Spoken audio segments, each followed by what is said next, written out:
everybody. This is the final one. So we are now at number 4, and this is the final module. Final 15 minutes, you guys. We're hitting the home stretch. So, I finished out last time. We're on the final of the 3 diet fails. Cereal grains. I just had a mind blank. Cereal grains, the industrial seed oils, and now the high fructose corn syrup and cane sugar. So we ended on this slide, and we were just talking about how almost all the food have high fructose corn syrup in them or forms of sugar. Now remember that these 3 diet fails, the big deal is inflammation. And again, that inflammation stems from what these things do to our gut. Our gut is the root of the first. This is the inflammatory place. This is leaky gut. So let's keep going. I showed you this picture. We've got these high fructose corn syrup. We've got cookies. We've got jams. We've got even those little yogurts, you guys, in the stores that you think are so healthy. Most of them are full of corn syrup. So what do I want to say? High fructose corn syrup. Boom. That's the one. All right. So let's go to the next one. So I want to just last couple slides on high fructose corn syrup. High doses of free fructose from high fructose corn syrup have been proven to literally punch holes in the intestinal lining, allowing nasty byproducts of toxic gut bacteria and partially digested food proteins to enter your bloodstream and trigger the inflammation that we now know is at the root of obesity, diabetes, cancer, heart disease, dementia, accelerated aging. This is the place where it all begins, in the gut, right? Naturally occurring fructose in fruit is part of a complex of nutrients and fiber that doesn't exhibit the same biological effects as high fructose corn syrup does. So fructose in fruit is different. However, I also don't recommend eating fruit all day long. I've worked before with fruitarians, and the body really changes when it's not having proteins and fats. And so it's really important to do that. And we're going to go right now into the final slide.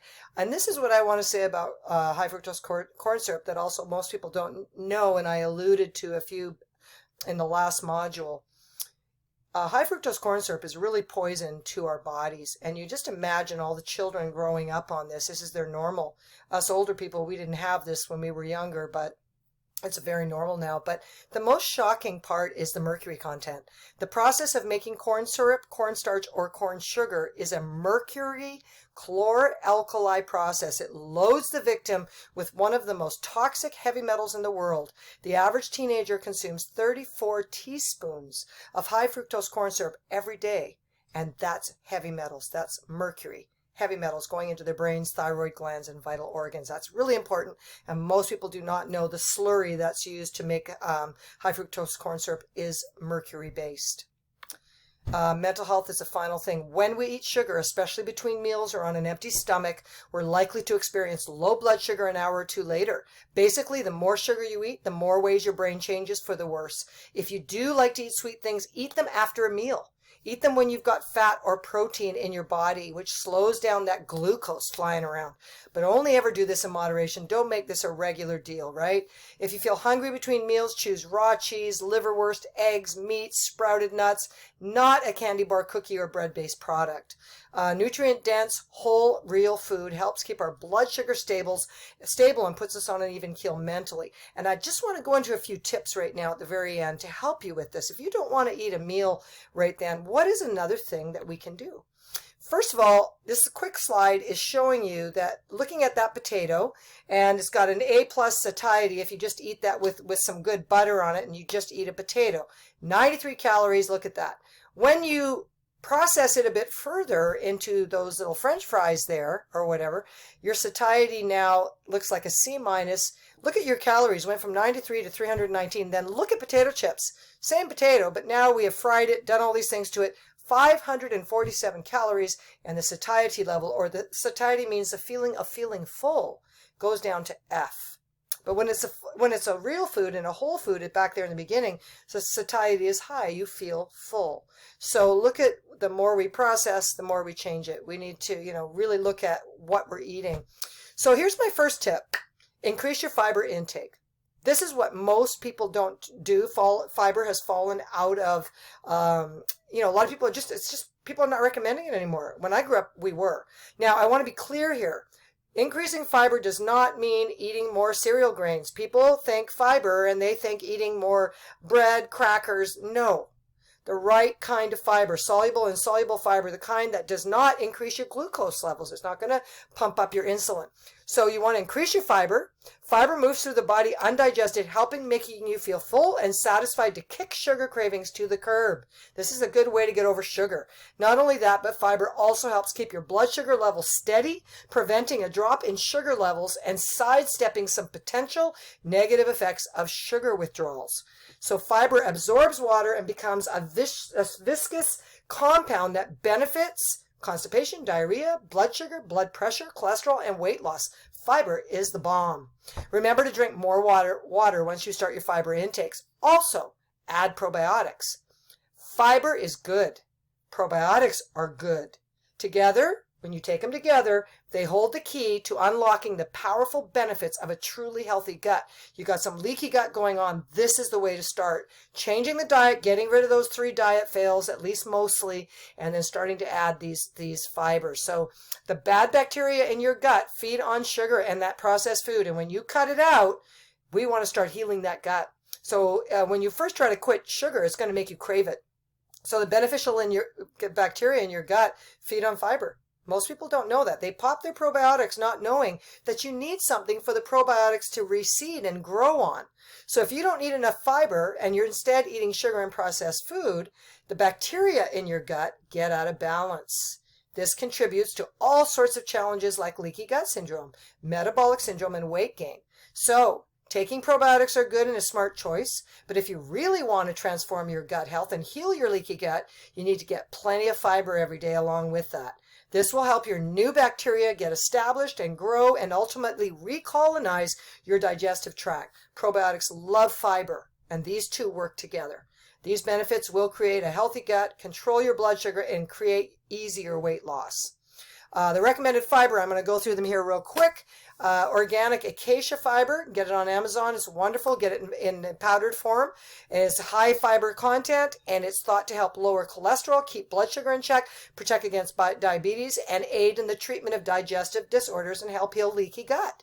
So in addition, it's said to suppress your appetite, reduce your gut inflammation, alleviate constipation, relieve diarrhea. Hey, what's not to like here, right? Acacia powder is also said to be a prebiotic, which means it feeds the probiotics. It helps them grow. So that is wonderful. Organic slippery elm is my second recommendation on fiber. I buy it in powder form and I get it in pounds because I use a lot of it. It comes from a red tree native to North America and Canada. Its name is because the inner bark feels slippery when chewed or mixed with water. The native Indians use it a lot. The inner bark contains mucilage, a slime-like substance that turns into a gel when it comes into contact with water. So it's a mix of polysaccharides with many medicinal properties. The inner bark of slippery elm has been used as a natural remedy for diarrhea, constipation, urinary tract infections, skin problems, throat problems. I mean, look at these things, right? That's number 2, fiber. Number 3, we've all heard of psyllium. You know, we all heard of Metamucil at one point. But Metamucil now has dyes and sugar and all sorts of crap that they've added. So organic psyllium, I buy it in seed and also in the husk, ground husk and ground seed. It's a soluble fiber derived from the seeds of the Plantago ovata, a herb mainly grown in India. Make sure you get this organic. Used as a dietary supplement, usually found in the form of husk, granules, capsules, or powder. It's a resistance to digestion, helps it to regulate high cholesterol, triglycerides, blood sugar levels, help you age in weight management. So here's the deal, you guys. You want to eat 3 square meals a day if you can. Always with some animal protein and plenty of healthy natural fat. People are so afraid of fat. We came from a generation, me at my age, we came from a generation, nobody wanted to eat fat. Fat was a scary thing. We wanted to eat carbs instead. And we now have seen all these dementias, Alzheimer's, so many problems from eating too many carbs, insulin levels way up, people with type 1, type 2 diabetes, leaky gut, so many problems from a high carb diet. And we know that hunter-gatherers and all of our ancestral generational people, they didn't have an Albertsons or a store to go to. They had to get their food. So they had meat. They had a fair amount of meat. They ate organ meats. They ate liver. They ate kidneys. They ate everything from the animal, nose to tail. They ate a lot of fat. And we're so afraid of fat because we've been fed a lie about fat. Fat is good. The right kind of fat, not these industrial seed oils. The right fat feeds your brain, feeds your hormones. You want to produce estrogen, progesterone. You want to have healthy menstrual cycles. You need fat. You need fat to think. You need fat to operate. You need protein every day. So your body, when the body gets so used to these carbs and these quick processed foods, the body doesn't learn how to actually bear down and learn how to properly digest. When you're eating carbs all day, that's like kindling. If you've ever made a fire, you're living on kindling. You have to keep adding kindling to that fire, right? Well, the next thing you're adding to the fire is usually some medium-sized wood, and there's your protein. You add the medium-sized wood, that's going to go a few more hours. But when you add those coals, when you have a little, you've got a little thing you're making some food on, and you're doing that on the top of those hot coals go a long, long time. And when you're using proper kinds of fat makes you feel full. It gives you satiety, and it's like having coals on a fire. It's going to make you feel full. It's going to help you lose weight, and this is the way to live. So I've got on here butter, egg yolks, real eggs that are pastured. Don't buy vegan or vegetarian eggs. Chickens, hey, if you have your own chickens, you find this out pretty quick. They want to eat bugs, right? They're not vegetarian. They love their bugs and they love their worms. So you want to buy pastured eggs in the stores. You're going to pay a few more dollars, but it's worth it. The egg yolk should look dark orange, not hyper yellow. A really fluorescent hyper yellow color is a grain-fed egg. Okay, so you really want to go for the pastured eggs. You're going to get K2 from that, which is a whole other subject, but we need that. Real cream that comes from raw milk. In our health food stores now, we can buy raw milk from organic pastures, and if you're in other areas, I'm sure you can find it. Healthy fat is satiating, helps reduce and end cravings. If you feel hungry between meals, eat something fatty like raw cheese, milk, kefir, or liverwurst. www.westernaprice.org is a wonderful website that gives you tons of info on how to eat a traditional ancestral diet. There's so much info there, you could be on there for days. Never grocery shop when you're hungry, and do not keep sweets in your house. You'll eat them all. A healthy soft drink called kombucha is a great substitute for sugary soft drinks if you're trying to wean off of soft drinks. Hey, everybody. It's tempting to go throughout the week to join co-workers and friends for lunch or dinner out. After all, a meal out is a great way to socialize. But restaurant foods are loaded with unhealthy oils and sugars. Learning to prepare and enjoy your meals at home will increase your food quality via nutrient absorption while cutting down on inflammatory oils and foods. So this is the end of the fourth video, you guys. I think that was my last one. Yes, it was my last slide. So I'll be doing more of these. I'm doing this again for the Paris School District. This is our advanced nutrition class. This will be uploaded on my YouTube page, but it's also going to be uploaded via the school. And I hope that you'll watch these, and that in the future we can, if you guys give me some feedback down below and you want to give me any comments on how these modules were for you, and maybe also some ideas of the kind of things that you would be interested in learning about, things that we could cover online.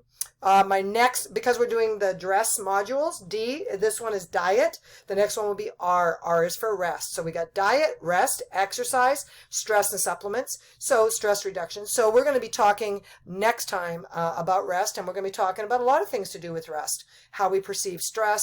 We'll be talking about EMFs and all sorts of things that affect us in our restfulness. So it's not just sleeping at night, but it's a restful spirit and dealing with anxiety and fear and all the things that keep us in a clenched hormone adrenaline producing state.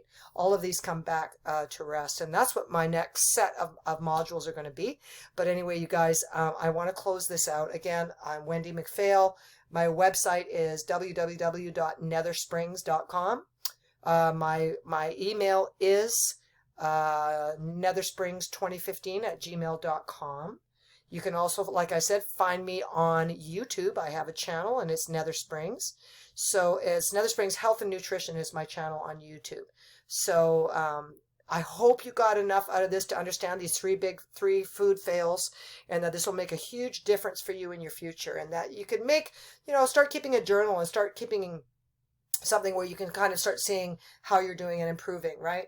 So you're always looking at digestion, assimilation, and then you're looking really at elimination, and your elimination is really influenced by all these things that we're eating, right? Digestion and elimination. I mean, if you keep your gut and your bowels right, you'll live to a ripe old age with your brains. You won't go crazy. So anyway, I'm going to be signing out, you guys, and here's the final module, and we will talk to you soon. Adios.